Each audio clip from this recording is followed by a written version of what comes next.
Hey, what's up, Toby? We Hey, have made it to the Process Debt podcast episode number 8. And Ocho. today we will be talking about virtuous cycles. Mm. Now, virtual cycles, those can be great. Virtual or Um, virtuous? Which cycle are we virtuous. talking Let's about? do virtuous. We'll Did I say attack virtual? virtual I probably cycles on will. a future episode. How's that? Virtual cycles. The power of virtual process. It's like virtual currency. It is. Sounds good. That's how you It's a- retire it's a- young like us. It's a technology finding a problem. No, virtuous cycles. And one of the patterns that I've recently noticed, and actually as I noticed it, I was like, oh man, that happens a lot, which is when I believe that knowledge work is a lot about the transfer of knowledge, right? Yeah. Specifically in business processes, it's the transfer of that knowledge. Whereas if you're a developer, it's basically transferring. A lot of times, it's transferring of data. Mm. It's slightly different. But there's this unvirtuous cycle, which is we deliver a deliverable. A lot of times, those deliverables can be a PowerPoint, a Word doc, a Confluence page. It could be any, a roadmap, whatever. Yeah. We can deliver that, and oftentimes those send like poor signals, meaning there's something different in this presentation than my peer gave in their presentation. So now we're And so there's mixed messaging is kind of so there's this mixed signal between the two groups because there's no consistency in what the deliverable is. right. And so I work in a product org, and so we have X amount of product people, and if I deliver something and then my peer delivers something and it's different, whoever went second or whoever has the ugliest looking presentation has basically sent a signal, a poor signal, a signal of like poor quality. And that leads to kind of if I'm the receiver of that knowledge, I don't trust either that person or sometimes the entire org, right? Or the entire delivery process of whatever. And so what the unvirtuous cycle happens is what that leads to is more control in the around that. security. You have Correct. to lean into it and really get more actively engaged. Okay. Correct. But the control is misaligned. Yeah. So the control is actually aligned to fixing the signal, as opposed to the outcome that we were trying to move towards. correct? Yeah. Love it. I love it. Which is this. And so then what happens is you have this change, right? And that's fine. Change happens, right? Yeah. Now, one of the gains that we have is, gradual change, right? Like being disciplined in how you do these changes, especially if there's more than one person. Because if it's one person giving an analysis, you have no cohort to compare it to. Yeah. But if you have a cohort to compare your deliverables to, and there's, one of these things is not like the other, or everything is inconsistent, it's just rough. And so more control to improve the signal, which leads to rework, right? Or change in what's being delivered, which leads to confusion, which leads to poor signals, which is this just unvirtuous cycle that's just around and around and around. Yeah. Chris, that reminds me of, and I'm sure we've all seen the memes where it's like, I will perform this task for $100 an hour. If you ask me what I'm doing, it's 150.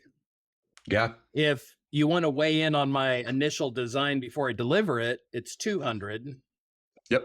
It just, and so I think that little meme that we've all seen where the more involved the receiver of the outcome is, the higher the cost. I think that's a very true thing. And that's the humor in it, right? Yeah. What you're describing is like, if in our race to all have access to information, all of a sudden we've eroded the base of our expert. Yeah. Because to your point about if I have two presentations and they don't match, my first question is, well, who's the most expert resource? Who do we? And the reality is it doesn't matter. It's whichever one's prettier.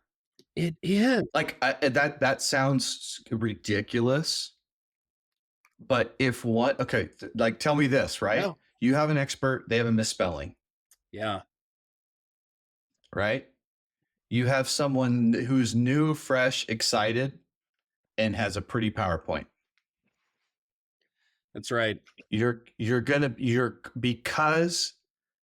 because you're like that. There's a signal mismatch, right? Where it's like, oh, I'm not like I'm I'm lose like there's a trust drop or something. I don't know what it is, to be honest. But it's like when that happens, especially as the closer it gets to the CEO, because it needs to be polished and polished and polished. Right. The closer it gets to the CEO, like if the CEO sees a misspelling from an expert that's been at the company for 35 years, and they see something from a Consultant. let's say a consultant. Let's go with McKinsey for fun, or whoever, Bain, Boston, whoever. Pick your consultant. Right. But if they compare those, right, and there's a misspelling by the internal person versus the professional polished McKinsey stuff, they will almost always go with that professional polished look. It's just it's just human nature. What's funny to me, Chris, is that we've talked a lot about, both of us came into the work world at the burgeoning of the internet, right? Yeah. Yep. And I think just the little delta in our age, you guys probably had email as a foregone conclusion as you entered college. Oh my gosh. The funniest thing. So freshman year of college, email is out, right? Yeah. It was literally like the most awesome thing. We would go down to the computer lab. Get this. We didn't have computers in our pocket.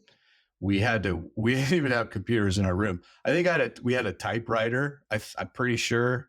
Anyway, this is just totally dating myself. So go down, and you would go down, and people would like be staying up till 4 a.m. because you could send an email back and forth. It was hilarious. Anyway, I love that. Well, what's funny is that I think we referred to it in the early days as democratizing information. Oh yeah. Yeah. And if you make it available, then people will see it on the face of its merits. And yeah, I think instead what we've discovered is the million ways that we can spin things to our own cause. Yeah. And so in today's world, it's hard to discern, because very few of us are experts in every topic we touch. So yeah. it does take time to really appreciate what makes an expert. So if you're new to the topic, everybody around you seems to know more. And that's that Dunning-Kruger curve. They all know just enough to be dangerous, but they don't all admit it. Yeah. Yeah. It's interesting. Like if you go to so I was thinking through the unvirtuous cycle. And if you look at the virtuous cycle, by contrast, right?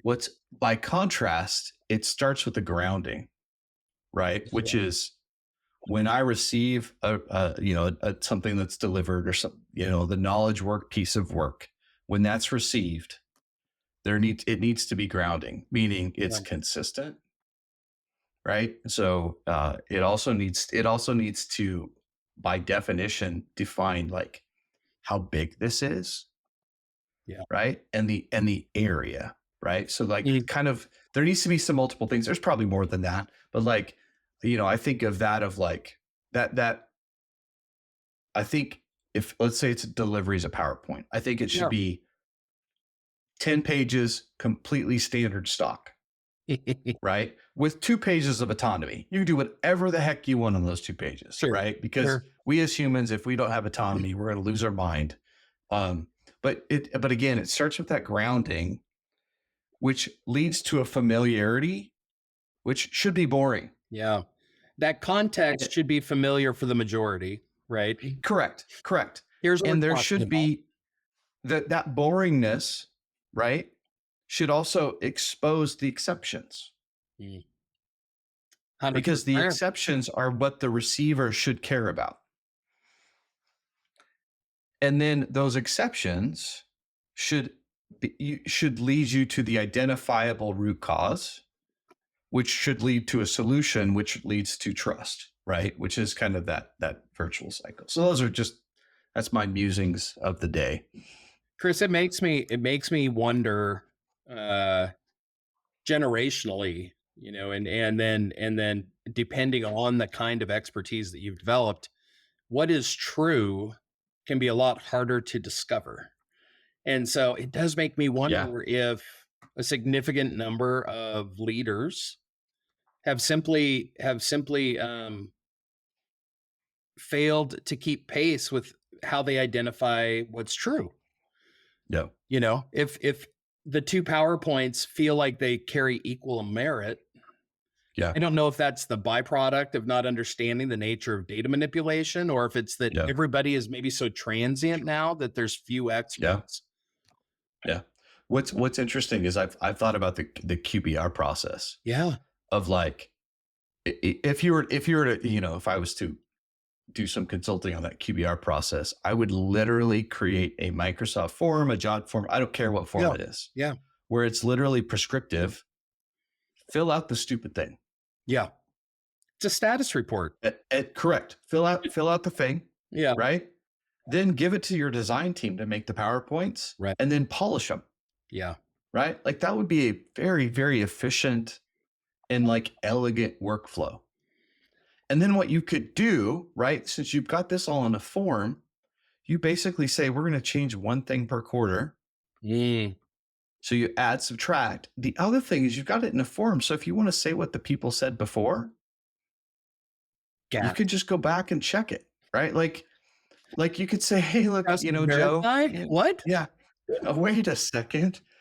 Last time you said it was Chris, going to be this. What happened? what I love about that, and suggesting listeners take one more lap here, because what I like about that idea is that when we create a history and when we maintain some consistency, we can see the anomalies Yeah. and we can kind of backtrack to see what the prior information was. Yeah. And Yeah. Yeah. I Yeah. think that's how we develop a collective IQ. You know, we have to be Yeah. able to reference and recontextualize new decisions. Yeah. uh, every time we try to radically transform, you know, and unlock synergies and all the buzzword being Yeah. that I think doesn't really mean anything anymore because Yeah. nobody knows what it means or how it's being Yeah. used. All we've done is it's like this word vomit. So Yeah. of course we need more meetings and we need more Yeah. PowerPoints.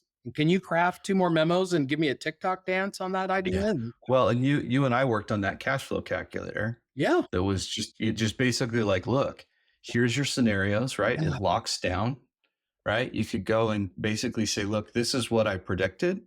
And then Right. how well do you predict? Right? Because I guarantee you there's three options when anytime you do a prediction. You're either lucky or wrong. Right? Lucky being right and wrong being you are overly optimistic. Yeah. Yep. Or you're pessimistic. Yeah. Right? Like there's no difference. And I think sometimes Love like that. there's no mechanism to say, what did you predict and how accurate were you? So anyway, we are way over. We have gone to the 13-minute mark. So Oh, we are going to call it. well, that's what happened But when you get Yocho. So I know. should have been Good stuff. good. Thank you, sir. Good stuff, man. What a great talk. We'll catch you next time, man. All right. Stay All right. virtuous. See ya. All right, bye.